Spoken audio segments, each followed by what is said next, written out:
mesures du champ géomagnétique en deuxième lieu. Donc, on va un petit peu comprendre comment mesurer le champ géomagnétique. Vous allez voir que le champ géomagnétique par rapport par exemple au champ gravimétrique, même si le champ gravimétrique est temporel, il varie temporellement, mais le champ géométrique a une composante temporelle assez importante.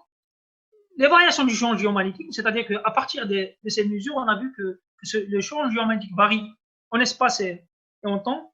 C'est ce qui rend compliqué un petit peu l'étude des champs géomagnétiques. Mais après, il y a des formes simples qui mettent à l'élément, qui peuvent approcher un petit peu le champ et simplifier un petit peu les procédures de mesure. Là, c'est les trois premiers points, le contexte global. Maintenant, le contexte local, on parle du champ géomagnétique global, il y a terrestre, même le champ externe, même la source externe du champ géomagnétique qui met sur tout ce qui concerne les vents solaires et les astres, etc. Maintenant, ce qui nous intéresse le plus en tant que géologue ou la géophysicien, c'est surtout les anomalies créées par les roches ou par pour mieux la séparer du champ utile pour nous. Donc pour nous, le champ utile est le champ magnétique créé par la Terre. C'est le champ créé par les noyaux, par les anomalies, par les sources de champs qui sont enfouis dans le sous-sol. Donc on vous dit ici qu'en physique du globe, l'étude des variations temporelles dans des échelles de temps couvrant près de 20 ordres de grandeur permettent d'en préciser et modéliser ces parts externes. C'est-à-dire qu'ici, on vous dit tout simplement que le champ géomagnétique varie temporellement. Ouais. Donc, cette variation temporelle de champ nous a permis d'arriver à la source de cette variation. Le champ, il varie temporellement. C'est-à-dire que vous avez un point, le même point, vous pouvez dire une mesure, même pas بالك ساعه la valeur تبدل 5 minutes من بعد تبدل وشنو هي الحاجه اللي تخلي la valeur de champ en un point fixe elle change. Donc cette variation temporelle, on a vu qu'elle est due à des sources externes, magnétosphère et ionosphère, ou bien des sources internes, comme la circulation dans les noyaux terrestres, l'effet dynamo d'un noyau. Vous avez des fluides, les fluides magmatiques qui circulent, donc il va créer un champ électrique. Donc le champ électrique qui parcourt aussi un conducteur va créer un champ magnétique, et ce qu'on appelle l'effet électromagnétique ou l'effet magnétique de la Terre. Donc c'est le composante montélique aussi. Donc l'effet dynamo, il est associé à la composante montélique. Donc, vous avez l'effet dynamo d'un noyau sur un moteur qui fait tourner toute la structure interne du globe. Donc en géodynamique, là on parle de géodynamique, c'est la dynamique à la Terre, géodynamique.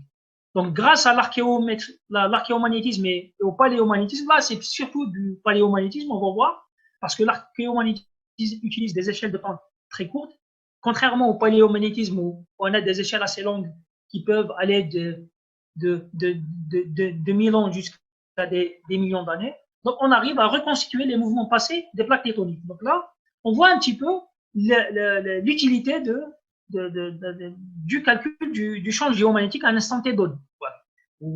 L'intérêt aussi d'appréhender toute cette variation temporelle des champs géomagnétiques. On vous dit aussi qu'en géophysique appliquée à la prospection, l'étude des anomalies magnétiques apporte des informations sur les sources plus ou moins profondes dans la croûte terrestre. Donc c'est ce qui nous intéresse le plus, comment utiliser le géomagnétisme pour arriver aux sources. Par exemple, quelqu'un qui prospecte du pétrole ou qui prospecte des gisements miniers, l'effet dynamo, la dynamo de Bouchaoui sera à 6371 km de profondeur, ne l'intéresse pas. La dynamo d'un noyau ne l'intéresse pas. Mais ce qui l'intéresse le plus, c'est les anomalies magnétiques créées par les sources et bien sûr appréhender leur profondeur et dire est-ce qu'il y a une anomalie, est-ce qu'il y a un gisement d'hydrocarbures, est-ce qu'il y a un gisement de polymétal, est-ce qu'il y a un gisement d'or, etc. Donc, durant ce cours aussi, je vous ai donné une note à bénir. Donc, on vous dit que le lecteur devra assimiler les notions d'échelle spatiale et temporelle. Donc, c'est ce qui est important, c'est de comprendre toute cette variation spatiale et temporelle du champ géomagnétique. Et se rappeler aussi que le vecteur champ magnétique, pardon, comme on l'a vu en cours, n'est pas forcément vertical. On a vu que le vecteur champ magnétique est composé, il est associé à plusieurs composants, donc il peut être suivant plusieurs composantes, l'intensité magnétique, la déclinaison, l'inclinaison, etc.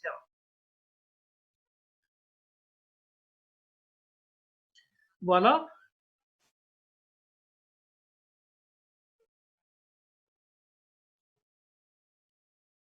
Donc là, pardon. Donc là, qu'est-ce qu'on vous dit? On vous dit, là, c'est juste un résumé des histoires de formules pour que vous d'échanges géomagnétiques durant ce cours. Donc ici, on vous dit que 1 nanotesla est égal à 10 puissance moins 9 Tesla. Donc on est 0,00001, etc. Donc c'est un petit peu ce qu'on a la gravimétrie avec la densité. Donc on est sur des échelles, sur des variations très faibles de champ. Contrairement aux dispositifs électriques où la variation de la résistivité varie de 0 à 10 mètres.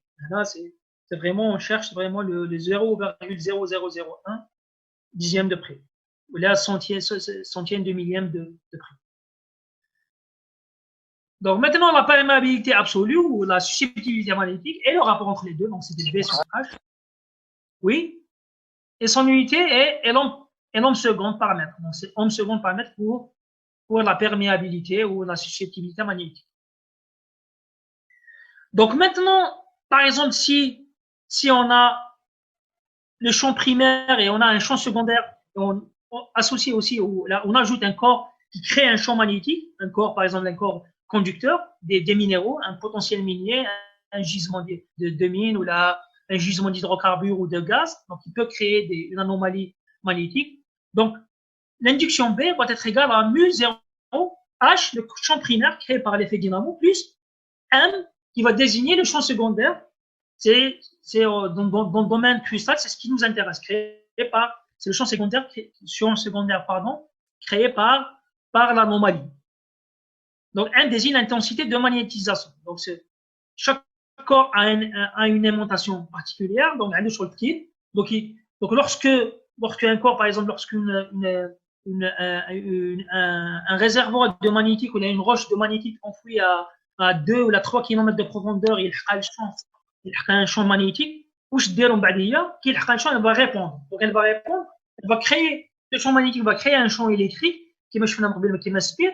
Ou le champ électrique, il va circuler, il va créer aussi un champ magnétique secondaire. Donc, vous aurez une anomalie magnétique en réponse créée par ce corps, par la magnétique ou là par une autre roche conductrice. Voilà.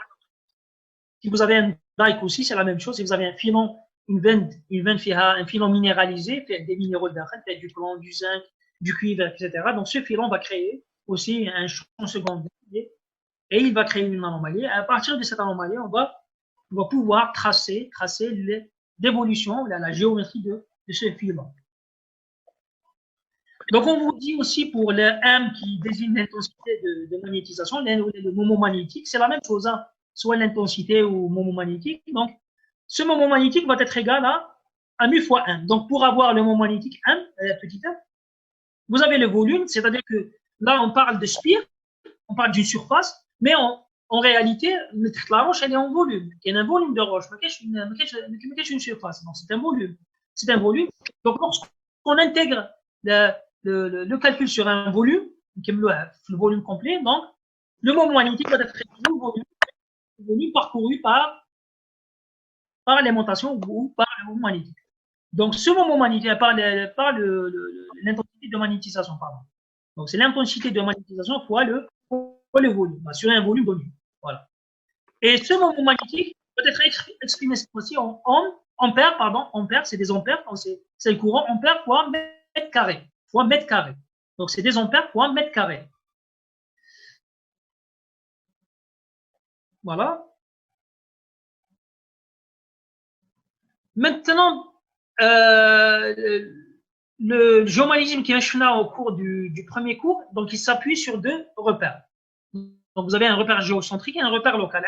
Tout simplement parce qu'on a un champ géomagnétique créé par le noyau une station donnée, et ce champ géomagnétique, le problème, c'est qu'il varie. Il varie en espace qui me suit l'imprimer, en espace et en temps. Donc, c'est pour cela qu'il faut décomposer les deux repères, décomposer le champ géomagnétique ou lui accorder deux repères. Un repère global, c'est-à-dire qu'on a un champ géomagnétique global, un champ magnétique de la Terre global, et aussi un repère local lié aux anomalies locales. Si vous êtes, par exemple, sur une station de mesure à Tamanrasset ou là, une station de mesure de la Californie, forcément, de par la géologie, de par la nature des roches qui sont enfouies dans le sous-sol, le champ géomagnétique n'est pas le même, même si la source, le noyau, il est le même, on a guerre la Terre, mais l'anomalie n'est pas la même. Donc, il nous faut décomposer les repères en repères géocentriques global, le repère terrestre, et un repère local lié au point de mesure.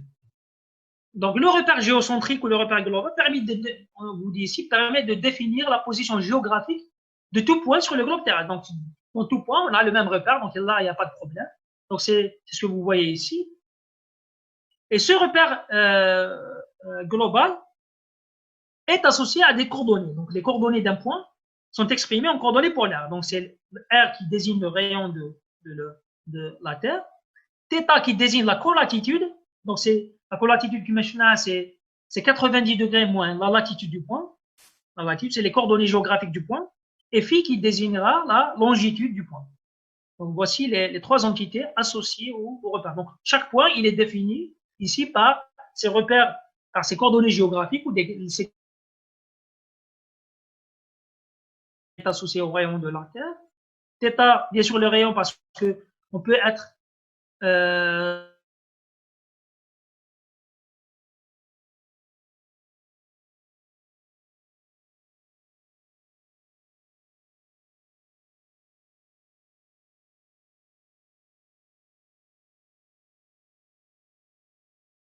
c'est vrai qu'on est sur un point. Donc là, on va déterminer, à partir de ce repère local, on va déterminer l'intensité et l'orientation du vecteur champ.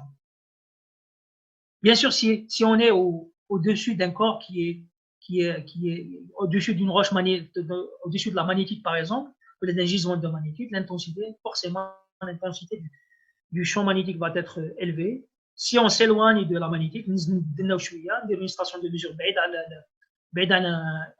un réservoir de magnétique, l'intensité va diminuer. Ça, c'est pour avoir pour vous donner une idée sur qu'est-ce que c'est, comment influe la position des anomalies du sous-sol sur l'intensité du champ magnétique et sur le choix du repère local, bien sûr.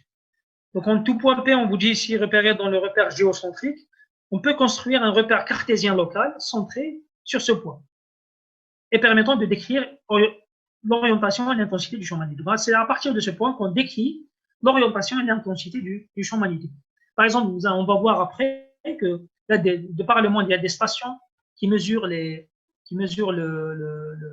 champ magnétique global, et ces stations ont aussi des repères locaux propres à eux. Donc après, si on veut faire une carte, si on veut englober toutes les données, il va falloir unifier les repères et les mettre dans le même niveau de référence, c'est-à-dire les mettre dans une sorte de repère global comme on le voit en haut.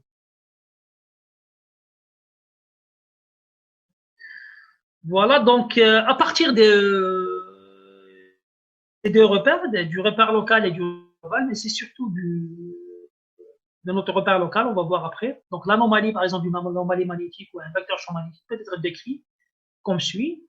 Donc dans le repère local, on peut définir 1, 2, 3, 4, 5 entités. Donc le vecteur champ magnétique B, F, le module du vecteur champ, ou l'intensité, ou ce qu'on appelle l'intensité du champ. Donc elle est couramment associée à une unité de nanotesla et non de Tesla, comme je l'ai dit auparavant. Donc on cherche des faibles variations de champ magnétique. Donc c'est pourquoi on parle de nanotesla et non de Tesla. H est la projection du vecteur champ magnétique dans le repère XY. Donc, comme on le voit ici, donc c'est le repère XY. Donc, le repère XY ou Y est orienté vers l'est et X est orienté vers le nord.